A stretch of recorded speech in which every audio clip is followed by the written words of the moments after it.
नमस्ते, जय हिंद साथियों। मैं पवन कुमार एक बार फिर जुड़ा हूँ आपसे महम 24 की श्री कृष्ण गौशाला से। और आज देखते हैं गौशाला में हालचाल क्या है, किस प्रकार की गायों की स्थिति और क्या भविष्य को लेकर गौओं के लिए क्या चल रहा है। लेकिन इसके मुख्य द्वार पर हम खड़े हैं, श्री कृष्ण गौशाला का मुख्य द्वार, जहाँ पर एक बहुत बड़ा संदेश लिखा हुआ है, गौ दूध को देखकर चला न खुद पे जोर, भगवान भी खुद हो गए देखो माखन चोर। एक बहुत बड़ा श्लोक जो लिखा हुआ है कि कन्हैया जी की जो प्रिय जो थी वो गाय माता थी और गौओं से बहुत प्रेम करते थे, उनका वो मक्खन खाते थे। और दूसरी तरफ एक और है, घंटी माला छोड़िए भले न कीजिए जाप, गौ सेवा गौ की सेवा कीजिए हरि आवेंगे आप। मतलब गौ माता की अगर आप सेवा करोगे तो भगवान अपने आप मिल जाएंगे। तो आइए दर्शक साथियों, अंदर चलते हैं और हाल फिलहाल जायजा लेते हैं अंदर का कि किस प्रकार की स्थिति और क्या कंडीशन है, यहाँ के जो मैनेजमेंट है वो किस प्रकार है, यहाँ प्रधान जी मौजूद हैं, उनसे भी बात करेंगे और आपको दिखाऊंगा कि गौओं की व्यवस्था किस प्रकार से यहाँ पर की गई है। क्योंकि यहाँ लगभग 2000 के आसपास गौओं की संख्या शायद है, जो कि एक बहुत बड़ी बात है। क्योंकि एक छोटी सी गौशाला यानी कि 4 से 6 पशुओं को रोकने की एक छोटी सी जगह बनाई थी, लेकिन आज वो एक बहुत बड़ा रूप लेके बहुत बड़ी गौशाला के रूप में स्थापित हो चुकी है।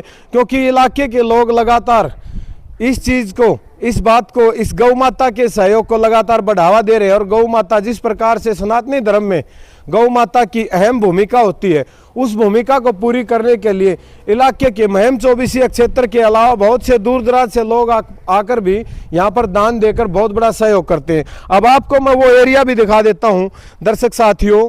ये वो एरिया है जहाँ पर गौ माताएँ हाल फिलहाल में आराम कर रही हैं। क्योंकि अंदर जहाँ रात के समय शेड के अंदर अच्छी व्यवस्था दी गई है, आप देख सकते हैं शेड लगाए गए हैं, चारे के लिए अलग से शेड हैं, जो गोडाउन बनाए गए हैं। और अंदर जो गौ माता अभी खुले में जो विचरण कर रही हैं, ये गौ माता जो फिलहाल खुले के अंदर विचरण कर रही है, ये यहाँ पर मौजूद है। क्योंकि अंदर सफाई का कार्य लगातार चला हुआ सुचारू रूप से। और यहाँ मुख्य द्वार के ऊपर आपको दिखा दूं दर्शक साथियों, गाय के दूध के जो फायदे होते हैं, गौ माता किस प्रकार से आपको आशीर्वाद के रूप में क्या क्या देती है, वो भी इसके अंदर बताया गया है। मुख्य बोर्ड जो लगाया गया है, गाय का दूध पचने में आसान है, ये पाचन क्रिया से संबंधित बीमारियों को दूर करता है। गाय का दूध आपके चेहरे के ऊपर चमक लाता है, सुंदरता बढ़ाता है। अगर गाय का दूध पीते हो तो गाय का दूध ब्लड सेल्स को बढ़ाता है, जो आपकी शक्ति को बरकरार रखती है। गाय के दूध में भरपूर कैल्शियम होता है। गाय का दूध आंखों की रोशनी भी बढ़ाता है, जो कि आजकल एक बहुत बड़ी समस्या, आंखों की जो रोशनी की समस्या है वो बहुत बड़ी समस्या है, वो भी बढ़ाता है। गाय के दूध से कैंसर, टीबी, हैजा आदि निपटने में मदद करता है। ये बहुत पौष्टिक चीज़ होती है जो दूध होता है। गाय का दूध जो है दवाओं के हानिकारक प्रभावों को भी कम करता है। साथ में नवजात शिशु के लिए माँ का दूध के बाद में अगर डॉक्टर किसी चीज़ को अलाउड करता है, कहता है, तो वो गाय का दूध बताता है। क्योंकि गाय का दूध, गौ माता का दूध, वो एक माँ के दूध की तरह पौष्टिक होता है। और यहाँ पर दर्शक साथियों, कार्यवाहक प्रधान कर्नल डॉक्टर संदीप नयन जी हमारे साथ हैं, उनसे भी बात कर लेते हैं, जो हाल फिलहाल में यहाँ देख रेख करें। कर्नल साहब नमस्कार। नमस्कार जी, आपका बहुत बहुत धन्यवाद। गौशाला में आने का बहुत स्वागत है जी आपका। कर्नल साहब, कई दिन से इच्छा बनी हुई थी कि गौशाला के अंदर चलें, क्योंकि लगातार तार यहाँ से दिल के तार लोगों के जुड़े रहते हैं और सनातन धर्म में गाय की एक बहुत बड़ी भूमिका रहती है। थोड़ा आगे ना जा भाई। तो कर्नल साहब, हाल फिलहाल की सिचुएशन, कितने पशु लगभग गौ माता के रूप में? हमारे जो गौशाला जो है ये 2 भागों में है। जहां हम अभी फिलहाल खड़े हुए हैं वर्तमान में, ये गौशाला है, बड़ेसरा रोड के ऊपर नंदीशाला है। यहाँ 2000 से ऊपर गौ माताएँ और बछड़ियाँ हैं। वहाँ पर 1000 से ऊपर जो हैं नंदी और छोटे बछड़े। मतलब स्पेशल जो का है ना, देसी खागड़, जिन्हों के फसला न खा जाए, तो उन खातिर भी स्पेशल व्यवस्था कर दी गई है इस गौशाला के द्वारा। बड़ेसरा रोड के ऊपर नंदीशाला बनाई गई है। कर्नल साहब, जैसे गांव के लोग जैसे ये कहते हैं गौ माता को गली में छोड़ देते हैं और एक सोच होती है कि आप गौशाला में जाओगे आपकी पर्ची कटेगी, और वहाँ रखें ना रखें वो बात चलती है लगातार, क्या कहेंगे? देखिए, मैं आपके चैनल के माध्यम से अपने सभी गौ सेवकों को ये बताना चाहता हूँ कि हमारी गौशाला और नंदीशाला में ऐसा नहीं है। हमारी सबसे हाथ जोड़ के ये विनती है कि यदि आपको सड़क के ऊपर या कहीं पर भी आपके घर में कोई भी ऐसी गौ माता है या बछड़ा है या बैल है जिसको आप नहीं रखना चाहते हैं, तो नंदीशाला में लेके आइए, गौशाला में लेके आइए। आपसे एक भी पैसे का दान या कोई भी चीज़ नहीं मांगी जाएगी। आपसे हम वो जानवर को, उसको गौ माता को, बैल को यहाँ रखेंगे, उसकी सेवा करेंगे। चाहे आपको किसी भी टाइम लेके आएँ, दिन रात, वो वापस नहीं होगा। मतलब कहने का कर्नल साहब का ये है दर्शक साथियों कि पहले जो बंदिशें होती है तो वो सब बंदिशें खत्म, आप लेके आइए अपनी मर्जी से। आप गौ माता का दर्जा जो सनातन धर्म है उसको मान के आप दान कर सकते हैं सिर्फ, लेकिन बंदिश नहीं है कि आप यहाँ लेके आओगे तो आपको पर्ची कटवानी पड़ेगी। नहीं, वाहन आपका होगा, लेके आइए, आपका स्वागत है। कर्नल साहब, खाने के जैसे जो चारे की व्यवस्था वो किस प्रकार से चल रही है? जी, हमारे पास जो है चारा जो हम स्टोर कर रखते हैं, खरीदते हैं, कुछ लोग दान भी दे जाते हैं, तो हमारे पास यहाँ पर चारे की रखने की, स्टोर करने की पर्याप्त व्यवस्था है। भूसा हमारे पास यहाँ करीब हम 8 से 10 हज़ार क्विंटल हम यहाँ रख लेते हैं। हमारे जो नंदीशाला है उसमें 5-6 हज़ार क्विंटल भूसा स्टोर करने की हमारे पास व्यवस्था है।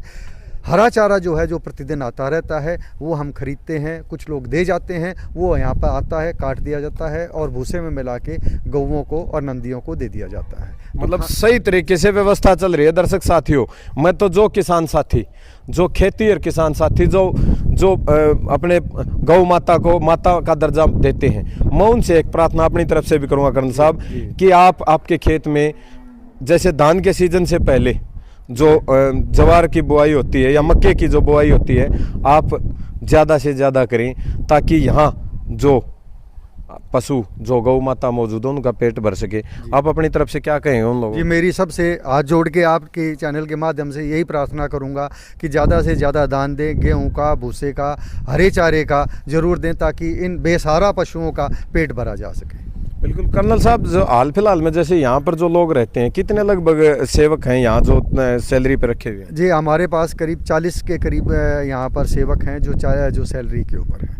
तो कर्नल साहब, पिछले कुछ दिनों से मैं चर्चा लगातार सुन रहा था कि यहाँ बायोगैस प्लांट लगाया जाएगा, क्या कुछ आगे बढ़ा? जी, यहाँ पर हमने जो है बायोगैस प्लांट लगाना शुरू कर दिया है, जिसका कार्य लगभग 70% कंप्लीट हो चुका है और 1 महीने के अंदर जो है हमारा बायोगैस प्लांट लग के और उसमें गैस आनी शुरू हो जाएगी। इससे क्या होगा कि जो लकड़ियों के ऊपर हमारा खर्च था साल का करीब 2.5-3 लाख रुपए, वो बच जाएगा। दूसरा, ये हमारी बहनें जो खाना बनाती थी, जिनको लकड़ी में खाना बनाने में दिक्कत आती थी, वो उनको साफ़ सुथरी गैस मिल जाएगी। पर्यावरण का नुकसान जो हो रहा था वो बच जाएगा। बिल्कुल सही बात है कि उनकी आँखों को भी धुएं से राहत मिल जाएगी, और जो दमे की बीमारी का शिकार जो हमारी माताएं बहनें जो भी कार्य करने वाले होते हैं खाना बनाने के अंदर, वो शिकार होती हैं, वो भी उससे बच जाएंगे।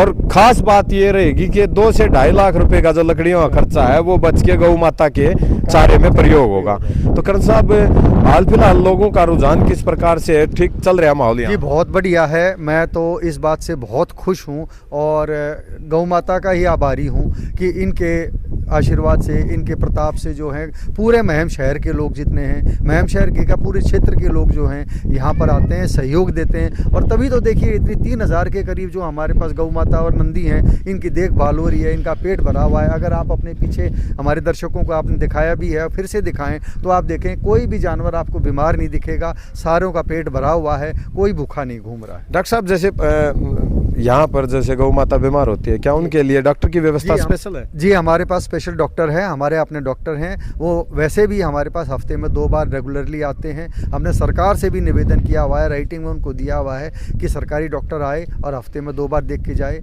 अब तक के लिए जो है हमारे पास प्राइवेट डॉक्टर है, दवाइयों का हमारे पास पर्याप्त स्टॉक है। जैसे ही कोई गाय हमको लगता है कि बीमार हो रही है, डॉक्टर आते हैं, देखते हैं और उसका ट्रीटमेंट होता है। वैसे हफ्ते में 2 बार डॉक्टर आके एक निरीक्षण करके ज़रूर जाते हैं, साफ़ सफाई का और आम तौर पे जितनी भी गौ माताएँ हैं उनकी सेहत का। कर्नल साहब, जैसे सरकार जैसे कहती है कि गौशाला के अंदर प्रत्येक गऊ के ऊपर लगभग कितने पैसे देती है एक दिन के चारे के लिए? गौशाला का सरकार पर्याप्त सहायता दे रही है और सरकार का भी मैं बहुत आभारी हूँ। पिछले साल जो है हमको करीब 65 लाख रुपए का अनुदान मिला था दोनों जगह के लिए, काफ़ी आता है। लेकिन यही है, वो समयबद्ध तरीके से नहीं आता है, आगे पीछे हो जाता है, तो काम चल रहा है। लेकिन मेरी सरकार से यही दरख्वास्त है, यही निवेदन है कि समय के ऊपर और हमको रेगुलरली हर 3 महीने में अगर पैसे आ जाएं तो हम बेहतर देखभाल कर सकेंगे। बिल्कुल बिल्कुल सही बात है दर्शक साथियों कि अगर समय से पैसे मिल जाएं तो समय पर चारा उपलब्ध हो सकता है। बस चारे में क्या क्या, जैसे तूड़ा है, हरा चारा है, इसके अलावा खली की गुड़ की व्यवस्था, खली की गुड़ की व्यवस्था हम खरीद के करते हैं और नमक डाला हुआ, अगर आप अभी खोरों में देखेंगे, इनको जहाँ ये खाना खाती हैं, जो चारा खाती हैं, वहाँ पर नमक भी डाला हुआ है, खली की, गुड़ की, दलिए की, वो भी व्यवस्था है। फिर हमारे पास जो डेली आटा आता है, हमारी रेहड़ी जाती हैं, हमारे डंपर जाते हैं, जो गांव-गांव में जाते हैं, गली-गली में जाते हैं, जो रोटियां आती हैं वहाँ से, जो गुड़ आ जाता है, दलिया आ जाता है, आटा आ जाता है, वो भी सारा का सारा यहाँ पर उसको पका के, अगर पका हुआ नहीं है, कच्चा है तो उसको पका के, नहीं तो चारे में मिक्स करके गौ माताओं को और नंदियों को दिया जाता है। बहुत बहुत बढ़िया, सही बात बताई, सारी बात बताई कर्नल साहब ने। हमारे साथ एक साथी हो रहे हैं प्रदीप भाई। प्रदीप भाई राम राम। राम राम भाई साहब। आपने भी व्यवस्था देखी है गौशाला की, क्या कहना चाहेंगे एक गौशाला को लेकर, इलाके के लोगों को प्रेरित करने के लिए क्या कहेंगे? देखिए, सबसे पहले तो मैं बताऊं कि काफ़ी, मैं तो बहुत पहले भी आया था यहाँ पे, तो इतनी व्यवस्थाएं नहीं थी इसमें, अब तो काफ़ी बदलाव देखने को मिल रहा है। तो गौओं के प्रति देखिए, आम जो हमारे कहते हैं ना, हमारे सनातन धर्म में भी तो गाय को तो माँ का दर्जा दिया गया है। तो तमाम जितने भी हमारे इलाके के वासी हैं, जो भी हैं, उनसे एक बड़ी मार्मिक अपील है ये, बड़ी दिल से, कि भाई गौ माता की सेवा सबसे बड़ी सेवा होती है।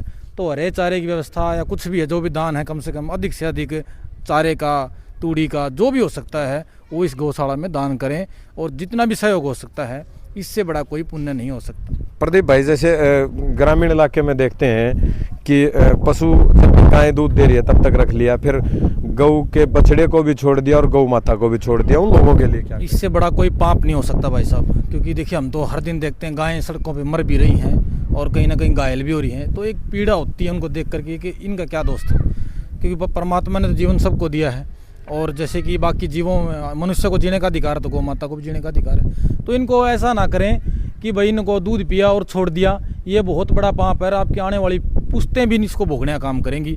तो आपसे अपील है, अगर आप उन्हें नहीं रख सकते तो कम से कम कुछ समय के लिए अगर आप चाहो तो गौशाला में उनको छोड़ सकते हो, यहाँ की व्यवस्था अपनी खुद भी करवा सकते हो, दान भी दे सकते हो, तो इस व्यवस्थाएं हो सकती हैं इस तरह। कर्नल साहब, जैसे मेरे दिमाग में एक बात आई है कि जैसे जो हम पशु रखते हैं, चाहे भैंस रखते हैं या और कोई अन्य जानवर रखते हैं, वो तरह तरह की आवाज़ें निकालते हैं, लेकिन गौ माता एक जो ऐसी आवाज़ निकालती है, अपने मुंह से पुकार करती है कि माँ, जो रंभ आती है ना, वो बहुत बड़ी बात है। जी, बहुत बड़ी बात है और बहुत अच्छा, सही बात बताई है आपने, बहुत अच्छी बात बताई है हमारे दर्शकों के लिए। एक जो रंभाने की आवाज़ है, अगर आप यहाँ बैठ के थोड़ी देर भी सुने तो मन को वैसे ही सुकून मिलता है। और कई बार तो ये देखा गया है कि अगर आप इनके साथ में रहें तो आपको बड़ा एक अच्छी फीलिंग आती है। गाय के ऊपर हाथ फेरने, काउ थेरेपी बोला जाता है इनफैक्ट उसको, कि अगर आप गाय के साथ आइए, समय बिताइए, आप उसकी आवाज़ सुनिए, उसको प्यार कीजिए, हाथ फेरिए और चारा खिलाइए, तो उससे जो है काफ़ी जो मानसिक रूप से जो लोगों में दिक्कत होती है, उसमें आपका मानसिक रोग ठीक करने में काफ़ी सहायता मिलती है। एक दर्शक साथी वो कहते हैं ना कि गौ माता के अंदर 36 करोड़ देवी देवता वास करते हैं, लेकिन एक साइंटिफिक ये चीज़ भी है कि गौ माता के ऊपर अगर हम हाथ फिराएंगे तो अगर किसी को बीपी की समस्या है तो वो भी खत्म हो जाती है। और जो डिप्रेशन के मरीज हैं उनके लिए खासकर मैं उनको बताना चाहूँगा कि अब वो गौशाला में आए और कुछ समय जो है गौओं के साथ बिताएंगे तो डिप्रेशन के मरीजों को भी उसको बहुत फ़ायदा मिलेगा। मैं आपको एक और बात बताना चाहता हूँ कि आज समस्या शहरों में ये आ रही है कि लोग गौ के साथ का दान करना चाहते हैं, गौ माता के लिए दान करना चाहते हैं, लेकिन उनको पता नहीं कि कहाँ करें। उसके लिए हमारे पास QR कोड है, हमारे ऑनलाइन हमारे नंबर्स हैं, उसके ऊपर वो दान कर सकते हैं। दूसरा क्या है कि आप गाय पालना चाहते हैं, लेकिन कैसे पालें? फ्लैट में रहते हैं, शहर में रहते हैं, आपकी म्यूनसिपल कमेटी जो है उसकी परमिशन नहीं देती है, जगह नहीं है, चारा कहाँ से, गोबर की व्यवस्था कौन देखभाल करेगा? उसके लिए हमने जो है एक व्यवस्था करी है अपनी गौशाला में कि हम ये कह रहे हैं कि हर एक गाय हर द्वार पर एक गाय हो जाए। आप एक गाय को गोद ले लीजिए। गाय गोद लेने के बाद हम उस गाय को आपकी तरफ से देखभाल करेंगे और आपको समय समय पर वो जो गौ माता जो आपने गोद ली है उसके बारे में आपको ईमेल से, व्हाट्सएप से, जैसे भी आप चाहेंगे हम आपको उसकी सूचना देते रहेंगे। उसका स्वास्थ्य कैसा है फ़ोटो भेजेंगे, सारी बात आपको बताएंगे। और उस गौ माता के लिए के गले में हम आपके नाम का, जैसा कि मैं एक ये बिल्ला दिखा रहा हूँ, एक ऐसा जो है बिल्ला उनके गले में डाल दिया जाएगा। आप गौ माता का नाम रख सकते हैं, जैसा इस बिल्ले के ऊपर जो है गौरी नाम है गौ माता का और गौ सेवक का नाम है रणदीप नैन, जो मेरे छोटे भाई हैं। ये मैंने शुरू करी है अभी, और हमारे पास करीब 5 ऐसे लोग आ गए हैं जिन्होंने गौ माताएं ऐसी जो हैं गोद ले ली हैं। इसकी जो कीमत है, गाय को गोद लेनी है हाँ जी, गाय में जो गोद लेना है वो हमारा जो है साल का 31,000 रुपये है। तो बहुत बड़ा अमाउंट नहीं है, 2,500 रुपये महीने आता है। तो 2,500 रुपये महीने में आपको गाय पालने का, गौ माता की सेवा करने का पुण्य मिल रहा है, सौभाग्य मिल रहा है। तो मैं सभी आपके चैनल के माध्यम से सभी दर्शकों को जो भी देख रहे हैं उनको कहना चाहूँगा कि आप ये एक गाय को ज़रूर गोद लीजिए। आपके गोद लेने से आपको पुण्य की प्राप्ति होगी, मानसिक सुख मिलेगा, आत्मिक सुख मिलेगा और एक गौ माता का जो है यहाँ पर भरण पोषण हो जाएगा, जीवन भी अच्छा रहेगा उस गौ माता का। तो दर्शक साथियों, आपने बहुत सी बातें सुनी और बहुत शानदार बातें सुनी और महम की श्री कृष्ण गौशाला के बारे में जाना। दर्शक साथियों, अपनी राय जरूर दीजिएगा कमेंट बॉक्स में, और अगर वीडियो पसंद आए तो शेयर कीजिएगा, चैनल को सब्सक्राइब करिएगा। आप सबका बहुत बहुत धन्यवाद। जय हिंद, जय भारत। थाम दे भाई।